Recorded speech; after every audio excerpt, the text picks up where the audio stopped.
Picture this. It's September 2018, and Insomniac Spider-Man just released, introducing millions of people to hard-ass police captain Yuri Watanabe. Flash forward 5 years when she's reintroduced in Spider-Man 2 as a Punisher-light vigilante who murders criminals and lectures Spider-Man on his morality. How did we get here, and why does Yuri's transformation into Wraith feel so strange?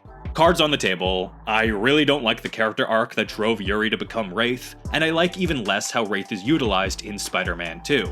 I feel she was the victim of a rushed character arc, and then suffered from an unwillingness to explore the implications of her new status quo, which left her feeling wasted, obnoxious, and confusing. To better understand how her characterization changed as drastically as her fashion sense, we first need to examine who Captain Watanabe was at the start of the series. Wait, what's that I hear? Ah, greasy keyboards click-clacking away. So let me address this once. Yuri's character arc in the comics doesn't matter at all. These games are the most exposure Yuri Watanabe has ever, and likely will ever receive, and although she originated in another story, in another medium, Insomniac's version is a distinct character that they are responsible for fleshing out. So it all begins at the beginning. Aside from Peter Parker, Yuri is actually the first character we're introduced to in Insomniac's universe. She alerts Spider-Man to the raid on Fisk Tower and is present for the arrest of the Kingpin of Crime. That was my first introduction to Yuri, and I thought she was a cool new character to add into the mix. A by-the-books hard-ass police contact makes sense for a more experienced Spider-Man to work alongside. The relationship is symbiotic. They both get so much out of it, and I found their dynamic charming. Yuri's the straight man dealing with the goofy Spidey and the hard-boiled Spider Cop. But I appreciated how things weren't all sunshine and rainbows. At the end of the day, Spider-Man works outside the law, and Yuri is staunchly on the side of the NYPD. She seems to genuinely like Spidey, despite his sense of humor, but at the end of the day, he's a tool to help her get the job done, and it's clear she's the one who holds the power in their dynamic. It's like a reversal of the Batman-Gordon relationship, which fits Spidey perfectly. It gives him that everyman underdog feel when he comes up against institutional power, which is appropriate for characterizing his relationship with a real-life police force. I say all this to show how on the side of law and order Yuri is. She's a cop through and through. For example, after Peter finds out who Mr. Negative is and tells Yuri, she cannot just act on his word. Despite the threat to the city, he needs to provide her with hard evidence, and until then, she can't afford to waste her time with him. I think that sums up the type of relationship they have. Yuri isn't the kind of person to act outside the law, even on the word of a trusted confidant in the time of a crisis. Unfortunately, as the game goes on, Yuri begins to recede further into the background. We don't get any backstory on her, how she and Spidey developed their partnership, or much about her personal life other than she has a mom and no children. After the Raft breakout, she's essentially the game's crime and side activity narrator until the end. Main campaign Yuri is a fairly two-dimensional character who helped to flesh out the world beyond Peter's immediate friends and family, while providing easy explanations for how Spidey receives information and quest assignments throughout the game. She wasn't the most groundbreaking character, but she was solid, and I was excited to see more of her in the future. Turns out, I wouldn't have to wait very long. Flash forward to Insomniac's praiseworthy release of their episodic DLC, The City That Never Sleeps. This story follows Hammerhead's attempted coup against the Mafia crime families, and each episode is framed around Spidey's relationship with one badass chick who takes him deeper into this gang war. Episode 2 is all about Yuri, and this is where everything changes for her. The action kicks off with Yuri leading a police raid on Hammerhead's hideout, while Spidey provides a distraction out front by kicking tons of asses. Inside, things go very badly. Yuri's team is captured by Hammerhead and killed before her eyes. The mafioso laments the old ways, informing Yuri that the families used to earn respect by fear, which he wants to reinstill in the people of New York. Spider-Man swoops in to save her, but Hammerhead got away, leaving Yuri slumped down amongst her subordinates' corpses. Needless to say, this was a real rough day for her, but she pushes through her pain for the sake of getting justice in increasingly unhealthy ways. So far, so good. This is a classic cops and robbers story with vengeance at the center, and Spider-Man doing his best to prevent as much collateral damage as possible. The emotional through line is focused on Yuri being pushed to the boiling point and what happens when she reaches her limit. Unfortunately, it's in characterizing Yuri this way that some of the first, very minor cracks begin to show. Yuri begins to misdirect her anger at Spider-Man. Makes sense, he's annoying as fuck.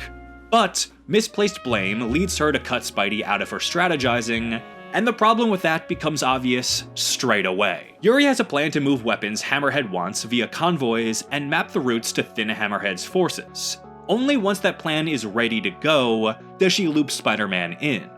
Shockingly, everything goes wrong. Turns out Yuri is no master strategist, and she routed one convoy through Central Park, not exactly Spider-Man's turf, but worse than that, their path led them down a walled road that could easily be blocked even if Hammerhead didn't have underground transports. But in the face of this harebrained scheme, Spidey is still able to protect multiple convoys.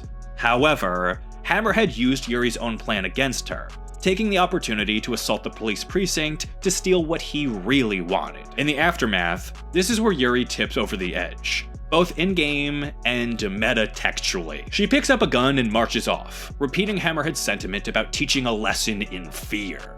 When Spidey is like, whoa, hold on a sec, she threatens to arrest him if he doesn't move. Chill is gone, zero chill remains. From here, contact with Yuri is cut off. Instead, Spider-Man just swims in her wake. He gets word that Yuri has shot up the bar with no name, easily killing like a dozen criminals, no problem. I get that she's a named character taking on nameless goons, but let's try and ground ourselves in the reality that she's just a normal cop who somehow has the skill to wage a one-woman war against a notorious criminal hotspot. Earlier in this same episode, Spider-Man states his own reluctance to go into the bar, reflecting that the last time he did, he ended up in a fight that lasted most of Labor Day weekend. Obviously, that's some hyperbole, but there's also some truth in it. This is a top quality joint that Yuri just obliterated, which begins a trend of her being this indestructible superhuman badass with mad skills that are never explained. After visiting this bloodbath, Spidey begins to think that maybe, just maybe, Yuri's gone off the deep end. She's clearly being presented as if she's gone to the dark side, and that only snowballs as we near the end of the episode. The climax is a fight between Spider-Man and Hammerhead, which is punctuated by Yuri shooting him in his hammerhead. She continues to blast him while he's down, trapping Spider-Man and pushing past the police who already had him surrounded. Once again, she repeats Hammerhead's sentiment about fear before attempting to kill him. Although Spidey is able to redirect her gunfire, this is as clear a demonstration as can be that Yuri is more aligned with Hammerhead's worldview than Spider-Man's. If anything, this proves she's the better embodiment of his philosophy. And that's the last we see of Yuri until she's swinging around Manhattan in a purple padded jacket. However, we do hear from her one last time. In the final episode of the DLC, we learn that Yuri is out on mandatory leave, but it isn't long before her presence is made known to us, although we don't realize the truth behind it for some time. In optional side missions, Spider-Man comes across old crime scenes that have fresh police tape, as well as a recording for him to listen to. There are a number of twists, but the bottom line is that the tapes and crime scenes involve a Magia hitman. Once Yuri's involvement is revealed, Spider-Man visits her ritualistic kill zone, where she's murdered the hitman and strung up his body as a demonstration of true justice. She monologues over the phone that she's out to fix a system that works most of the time by filling in the gaps where it doesn't. And most sadistically, she tells Spider-Man that killing felt good. Welp, if this isn't a full-blown villain turn, I don't know what is. I enjoyed this reveal for the near Arkham level creep factor, although I truly don't understand how it came to this. This is such a drastic shift from the character we knew in the main game, where none of the groundwork for this arc was set up. Now, I don't think the idea of Spider-Man's trusted ally becoming a villain is a bad one. In fact, that's like his whole thing.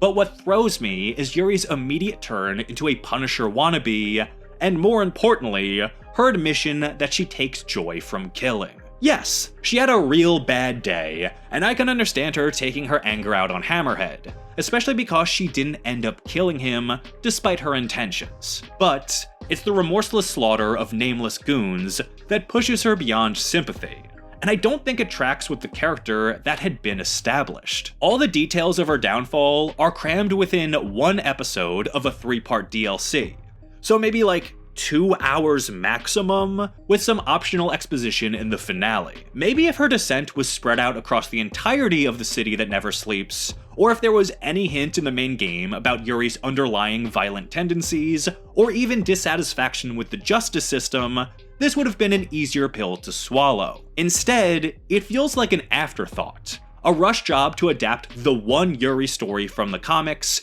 as quickly as possible. And I think that ultimately did a massive disservice to the character. However, what's done is done. Yuri has been established as some psychotic vigilante who gets a euphoric sensation out of killing. Another friend of Spidey's turned to the dark side, who he'll one day need to deal with. I wasn't thrilled about how this was handled, but I was interested to see what role Wraith would play in the sequel. To my dismay, it was handled even more sloppily than her descent, squandering the potential of Wraith with a half-assed backtrack and unwillingness to commit. About 1.5 years later, in universe time, Wraith fires into Spider-Man 2 as the main supporting character in the major side mission that will likely spin out into a continued story. Considering how little story most of the side missions have, I'd say Wraith gets the most screen time of any side character. And I don't want to harp on this too much, but for people who only played the main campaign of the first game, her reintroduction is confusing as hell. I had friends ask me why the cop from the first game was now a purple-clad ninja, and the best answer I could give them was that she went crazy in DLC. To which they smiled and nodded, regretting they'd even asked the question. It's strange that Yuri's arc was relegated to post-game DLC, but it's even stranger how no explanation is provided in Spider-Man 2 to catch everyone up on why Yuri became Wraith. Maybe Insomniac was relying on people to just Google it, or maybe, based on how Wraith is handled, they didn't want to get into the exact reason because they felt they had gone too far. You'll notice that Wraith in Spider-Man 2 is not an outright villain. She's not the sadistic murderer she was established to be at the end of The City That Never Sleeps. She's a colorful vigilante. Sure, she kills, but actually, she doesn't kill a single person in this game. Her characterization is inconsistent between what they last established. I get wanting to backtrack. They made Yuri into a real freak, but the genie's out of the bottle. I can't forget what she said or how many people she slaughtered. However, the game is desperate for you to not remember or even know. And that goes for Spidey too, who seems to suffer from a debilitating memory condition every time he deals with Wraith. So, Wraith crosses Spider-Man's path on her quest to take down the Flame, the head of some apocalyptic fire cult who she has a history with from her cop days. Assuming she isn't still a cop. What does Yuri do for money? Huh, silly me, I forgot details about her life aren't important. The first decision Wraith makes in Spider-Man's presence is to let a building collapse on top of some cultists, which means Spidey has to save them solo. Afterward, she calls him to request a team-up, which you think he'd deny right away given their final conversation at the end of The City That Never Sleeps. Instead, he gives her some shit for leaving those cultists to die, but against his better judgment, agrees to meet. So, we're off to the worst team-up imaginable. Notice there hasn't been, nor will there be, any mention of the confirmed murders she's committed. Spider-Man is more upset with her current methods, the Batman Begins school of, I don't have to save you, rather than her pre-established crimes. And, even in scenes where Spider-Man and Wraith are taking on thugs, the game makes it explicitly clear that she isn't killing anyone. She's just bashing them with her giant deadly hook of doom. Let's take a quick detour to focus on Wraith's super vigilante setup. Somehow, Yuri has gone from the best gunslinger in Manhattan to a full-blown uber crime fighter who is on par with Spider-Man, despite doing this for a far shorter amount of time, and just being a regular-ass person. Like with her massacre at the bar with no name, we get no word on any special training. I guess just because she's Japanese, we're supposed to assume she had ninja training at some point in her life and access to ninja tools. In fact, she's such a proficient warrior that she's even able to swing around Manhattan with a chain sickle. The narrative has broken all logic surrounding what regular old Yuri Watanabe is capable of, which does her a massive disservice by making her a flat, flawless character without any struggles or personal hardships. From here on out, it's time to push even the shallowest disbelief from your mind. If the writers want Yuri to do something, she's capable of doing it. Explanations be damned! Refocusing on the actual story, it's only in regard to the Flame, Cletus Cassidy, that Wraith's willingness and drive to kill comes to the forefront. Spidey and Wraith agree to take down Cassidy at his base, but of course, things can't be that simple. Since the first game, Yuri has already been established as a hard-headed, no-nonsense cop who wants results, damn it! But as Wraith, that trait has been amped up to an 11. So she ignores the obvious signs of a trap and rushes into a heavily manned base solo because she feels it's that important to kill Cassidy as soon as possible. Uh-oh, what kind of trouble are Wraith's two biggest character flaws gonna get her into? Oh, the trap and Wraith's recklessness actually don't matter at all. She's able to get in no problem because she's uber awesome and can do literally anything. It's this mission that destroyed the character of Wraith for me. Not only does the story have no interest in following up on the stakes that it had just set up, but this action and the following confrontation with Spider-Man solidify that the story has no idea who Wraith is, what her relationship with Spider-Man should be, or what to do with her. So, we catch up to Wraith in the middle of interrogating Cassidy when Spidey makes his presence known, and she rushes to, I guess, kill Cassidy in the least effective way possible. Of course, Spider-Man swoops in to prevent any further torture, or worse, and we got ourselves a boss fight. How Wraith is handled here, the dialogue she has with Spider-Man, and the aftermath conveys a bizarre unwillingness to vindicate or condemn Wraith's worldview and place in the Insomniac universe. This is finally where Spider-Man and Wraith's differing philosophies come to a head,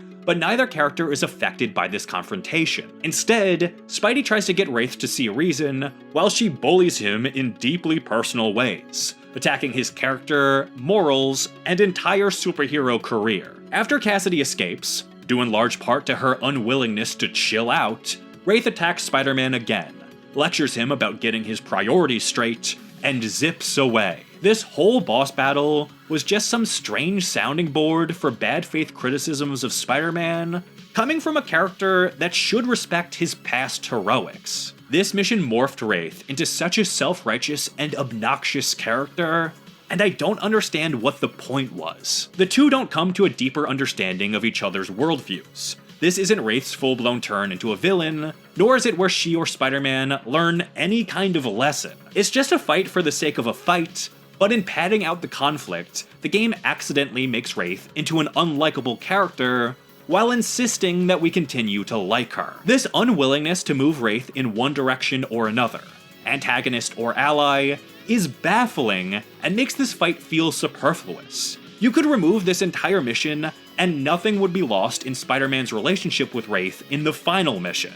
Isn't that insane? There should have been some long-term impact from such an epic battle. This was the chance to really solidify Wraith's reason to exist in this universe. Either Spider-Man should have realized he couldn't trust Wraith and she becomes a full-blown antagonist, or after defeating her, he realizes, through Cassidy immediately escaping his arrest, that Wraith's criticisms of the system are vindicated, and her worldview does have a place in the city, despite him still disapproving of her extreme methods. Instead, what we got was some bizarre attempt to keep Wraith in this boring middle ground, where her philosophical differences with Spider-Man will lead her to attack and berate him, but at the end of the day, that's totally cool with Spidey. What? The most we get in terms of a character arc is when Wraith swoops in to help Spider-Man in the last mission, without ever addressing their recent fight, and redeems herself by saving him from burning to death rather than blowing past him to kill Cassidy. I'm sorry, but that just isn't enough. It feels forced that Wraith and Spidey leave off on good terms with the promise of a future team-up. And I guess that sums up my issue with Wraith. Everything about her feels forced. It was a bold decision to transform Spider-Man's one-time ally into an antagonistic vigilante, but I'm stunned by how little is done to explore the consequences of that choice. It feels disjointed, unplanned, and unsatisfying. The motivation behind her transformation remained shallow, and what they decided to do with Wraith left a lot to be desired. They forced her into a character arc, adjusted her new characterization between games, then forced a working relationship between Spider-Man and Wraith that never made any sense. Her downfall came too quickly, and then her development suddenly stagnated for the sake of not making her too mean or too good, when there should have been an intentional focus on her moral dilemma, coming to terms with who she has become and what she feels she has to do. Even her brand new relationship with Spider-Man feels like it starts in one place and ends in that same place. Rather than letting it develop organically, it was on rails. No matter what Wraith did,